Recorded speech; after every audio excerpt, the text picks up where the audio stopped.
Hey guys, I appreciate you clicking on this video and watching this. Before I get started in the video, I am doing a giveaway, a 1,000 subscriber giveaway. 1,000 subscribers on the YouTube channel. How I'm going to give these wheels away, I'll show you the wheels here in a second, is you just have to follow the Carsideration Instagram page. That's all you have to do. And of course, subscribe to the YouTube channel. And once I hit 1,000 subscribers, I'm going to give away the replica Formula One wheel. It's not magnesium, it's aluminum, so it's a little heavy, but it is a replica wheel. And then a Porsche GT3 RS display wheel from OZ. It is a Super Forgiata. It is a 19-inch rear wheel. So I am going to be giving both of these away once I hit 1,000 subscribers. And I also might have a few other cool things that I can give away in the future. So I appreciate you checking out the video, and I will see you guys in the next one. Thank you so much.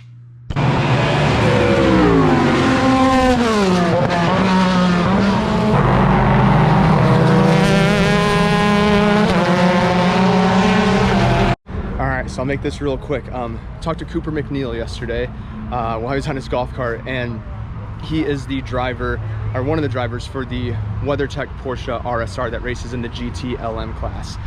He said he's got 5 minutes to spare after the autograph session, so I'm gonna run up there.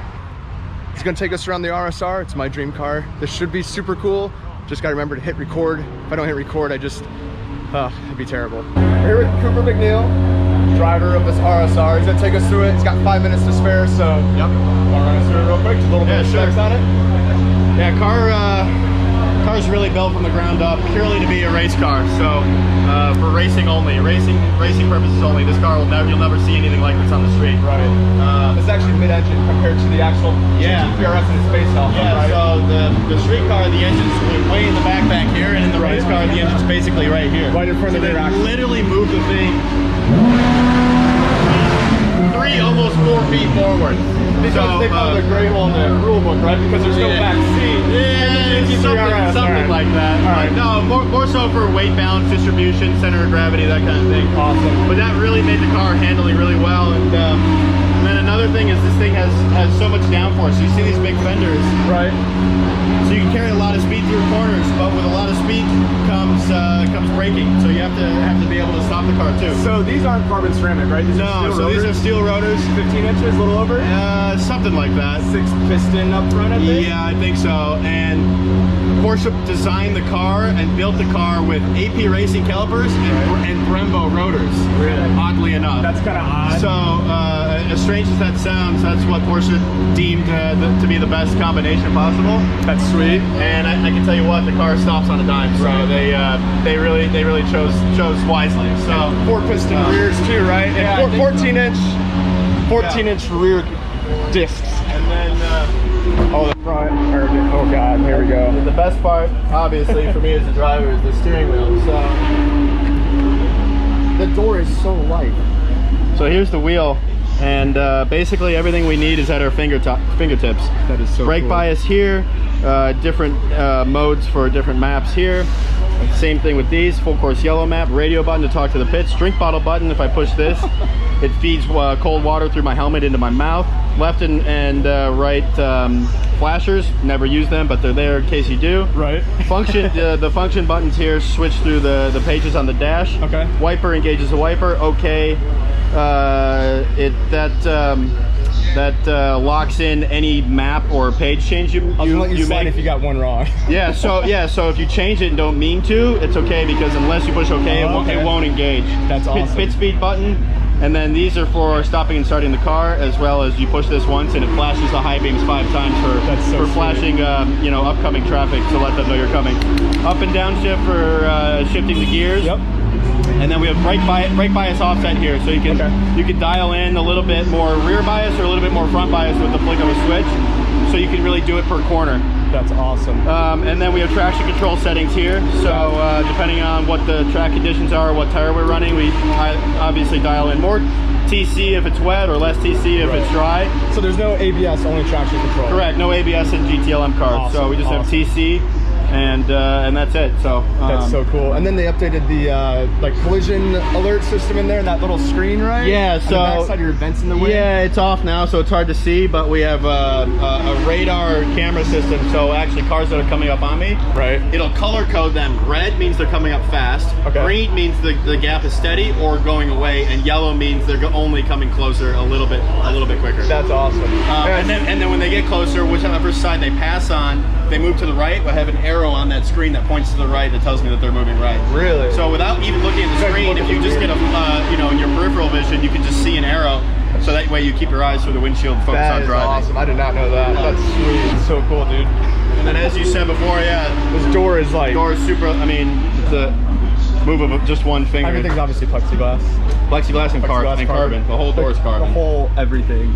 That is nuts. And then we have a crash box here. Hopefully we don't have to use that. And this is what, 10 inches wider than a GT3 RS normally, roughly? I think you'd know better than I do, but sounds about right. Yeah, no, cars real wide, but obviously the best part is as we call it, the butt. The butt, the booty. The booty. And you got the swan neck. Downforce, big rear wing, massive diffuser, huge diffuser. It's really, you know, that combined with Michelin Confidential slick tires really allows us to, you know, pull almost 4 Gs through corners. 4 Gs through corners? Just under, yeah. So fastest part of Road America here, what's the fastest? Is it going to be the straightaway right here, the start finish? Is it going to be by the kink, or? Yeah, I mean, going into turn 1, going into turn 5, we're doing almost 170. But we're almost flat in 6th gear for the kink at 140 miles an hour, so oh my god, that is not the fastest part of the track as the straightaway is, but definitely the hairiest. Yeah, definitely the hairiest. We were just down there watching. Yeah, the GT3 Cup cars are getting swirling. It's insane. Yeah, it was still damp for that race. Yeah, I guess there was a big crash earlier. Yeah, but man, this is awesome. Yeah. Last question for you before you're very busy. So let's say you get squirrely, go off into the corner. We talked about this yesterday, how hard it is just to start this car. Yeah. Can you, if you stall it, can you start it up again yourself, or is it done if you stall it? Yeah, no, I can start it up myself. Okay. No problem. Just starting it here, you got to plug it into the computer and run through to do a cold start. Is where you have to plug the thing in and do warm up procedures and all that stuff before you actually start the engine.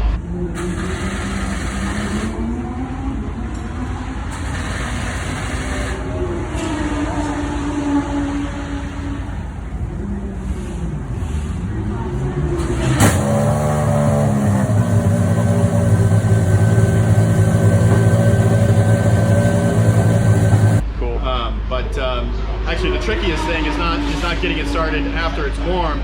It's trying to get into reverse if you have to, because the car's not designed to go into reverse. Right.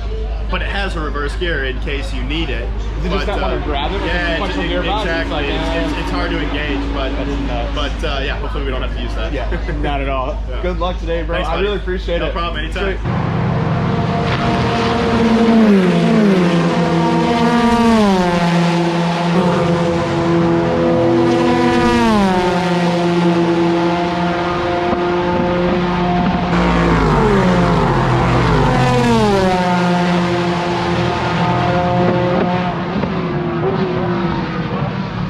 So I'll touch on one more thing here. On the roof here, there is an escape hatch in case there's a bad crash they can extract the driver from, which I'll show you here in a second. And then you also have a camera right in the middle, so the pit crew knows exactly where the car is on the track at all times.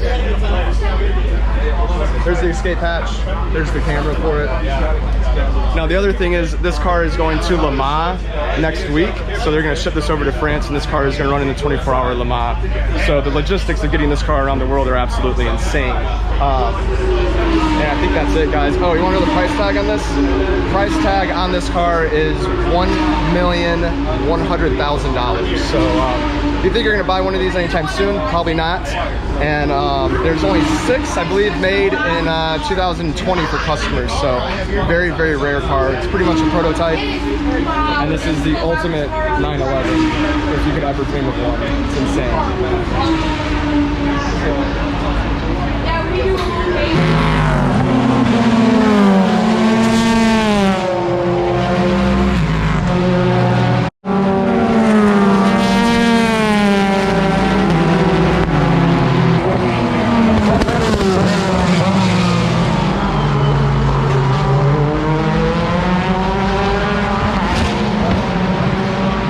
right, guys, welcome back to camp. That was super cool. A few things that I didn't get to cover with him because, like I said, he only had like 5 minutes to spare. So thank you, Cooper, for that. That was awesome. So a few things. It is a 4.2 liter naturally aspirated V6. So this thing screams. It is ear-piercingly loud. There are a few things different on it than the previous model RSR, which was 2017. The exhaust, as you saw, comes out on the side. It's lighter and shorter, obviously, but it makes a totally different sound than the previous generation RSR. Previous generation RSR is a little bit louder, a little more raw because the exhaust comes out the rear. This one had the side exit exhaust.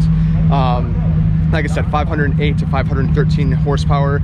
On the front, you can put winglets on the side. Road America is a super fast track. It's long, like you guys heard them. One of the top sections after the straightaway, they go 170 into turn 1. So if it's a more, you know, tight track, they can put winglets on the front to increase downforce on the front end and things like that. But really, that Porsche RSR, it's not like any other Porsche 911 that's made. It is seriously just a prototype. If you buy a racetrack or you want to see it in person before we no longer see those, or just anywhere you can go to a racetrack to experience it, because videos do not do this thing justice. It is absolutely insane.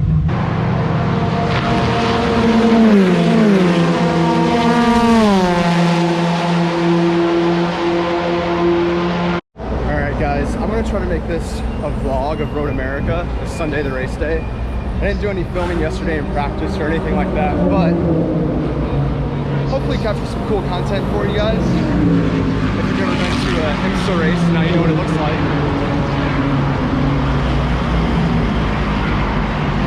They're rolling out. On to the next one. But if you guys like this vlog style, let me know. I'm definitely not opposed to doing more type of vlogs. Especially when I go to a race or something like that. Starburst, please be pink. I need all pink Starbursts right now, come on. So I said I needed all pink Starbursts. 2 yellow. They're like the worst flavor ever. Gosh dang it.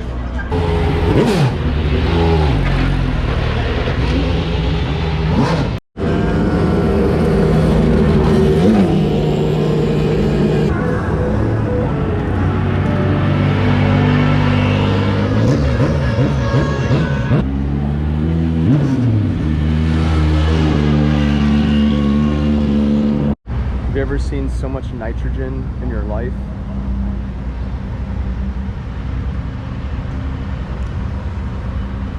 Insane. All day they just run back and forth, grab tanks to fill up their tires with nitrogen. Nuts.